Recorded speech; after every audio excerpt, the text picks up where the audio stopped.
대형 사고와 재난재해가 잇따라 발생하면서 그 어느 때보다 안전에 대한 관심이 높았던 시기였습니다.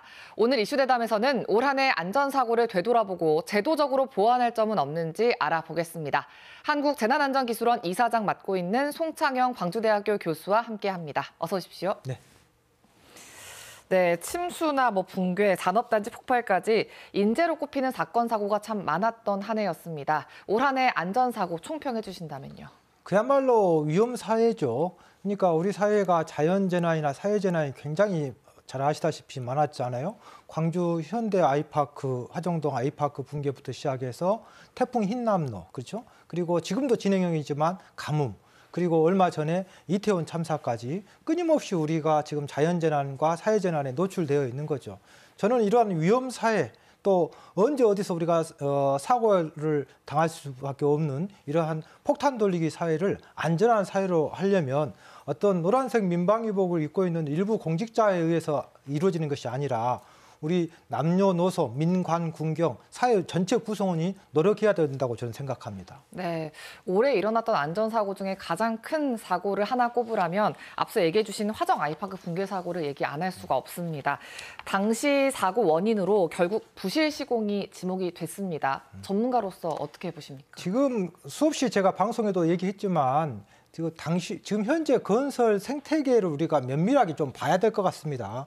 왜 무리하게 공사 기간을 단축할 수밖에 없었는가? 그리고 건설 현장의 노무자들의 어떤 진정성이라든가 전문성 또 부족했고, 또 이러한 것들의 생태계가 부족했으면은 왜 사회 안전 시스템인 감리라든가 관계 공무원들이 매운으로 정확하게 이런 것들이 부실 공사가 되지 않도록 해줘야 되는데 이러한 사회 안전 시스템이 왜 작동이 안 되어 있는지.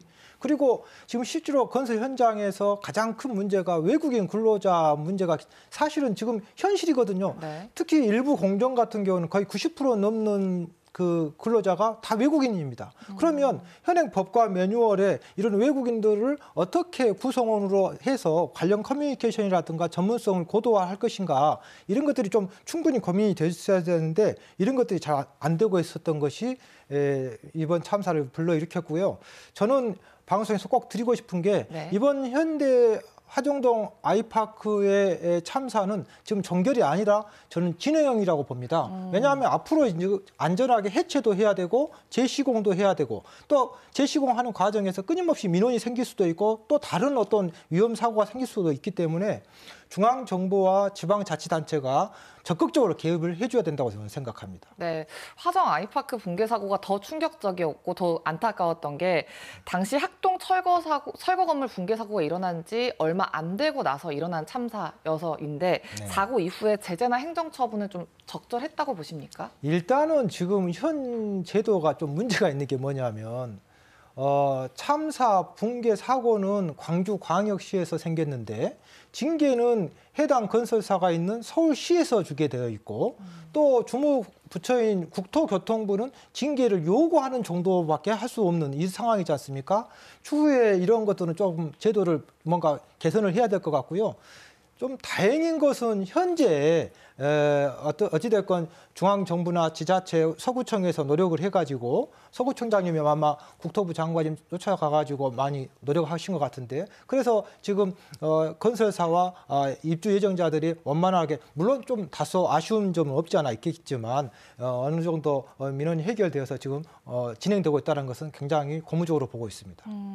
학동 철거 건물 붕괴 사건이나 화정 아이파크 붕괴 사건 이후에 지역의 후속 조치, 행정력은 어떻게 평가하십니까?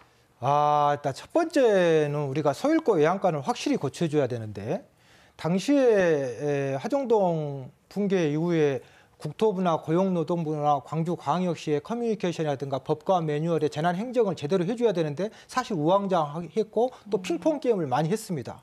그리고 또 지자체인 광주광역시와 서구청 간에도 마찬가지로 서로 네 거냐 내 거냐 싸우기도 하고 했단 말입니다. 그러면 이러한 실패 사례를 우리가 정확하게 분석을 해서 사고 백서 같은 거에다가 남겨가지고 후배 공무원들, 후소들이 너희들은 이런 실패를 하지 말아라라고 뭔가 어떤 귀감이 되어줘야 되는데 이런 것들이 조금 부족한 것 같고요. 또 광주광역시가 당시에 붕괴 이후에 건설 안전 종합 대책을 수립하고 TF팀을 가동하고 엄청나게 많은 회의를 거쳤는데 지금 단계에서 용두사미가 아닌가. 그러니까 뭔가 이 광주의 건설 안전의 생태계를 안전하게 하기 위해서 끊임없이 항구적이고 뭔가 대책을 제대로 수립을 해줘야 될 것 같고요. 저는 이 우리나라에 재밌는 게 건설 회사가 외국에 가면은 세계 초고층 건물을 짓고 또 엄청나게 대형 플랜트 공사를 하고 또 도로를 교량을 수주하고 있지 않습니까? 세계적인 우리 건설 회사가 국내만 오면은 부실공사가 되고 하자를 만드는 것은 뭔가 이 사회 안전 시스템에 문제가 있는 것이 아닌가 우리가 한 번쯤 챙겨봐야 될 것 같습니다. 그렇다면 교수님이 보시기에 앞으로 이런 인재나 참사가 반복되지 않으려면 구조적으로나 제도적으로 어떤 점들이 좀 보완돼야 될 걸로 보십니까? 사람이 바뀌더라도 사회 안전 시스템이 제대로 갖춰준다면 그 사회는 돌아가는 거거든요. 그러니까 좀 전에 말씀드린 것처럼 외국인 근로자 현재 어쩔 수 없이 받아들인다면 그것을 제도권 안으로 들어오게 해가지고 안전하게 해줘야 될 것 같고 왜 무리한 공기 단축을 해야 되고 무리하게 콘크리트 강도가 안 나왔는데 또 동바리를 빨리 해체했는데 불법 설계 설계 변경을 했는데 이러한 것들이 사회 안전 시스템이 크로스 체크가 돼서 그렇게 되지 못하도록 해줘야 될 거 아닙니까? 그런 의미에서 우리가 노력을 해줘야 될 것 같고요.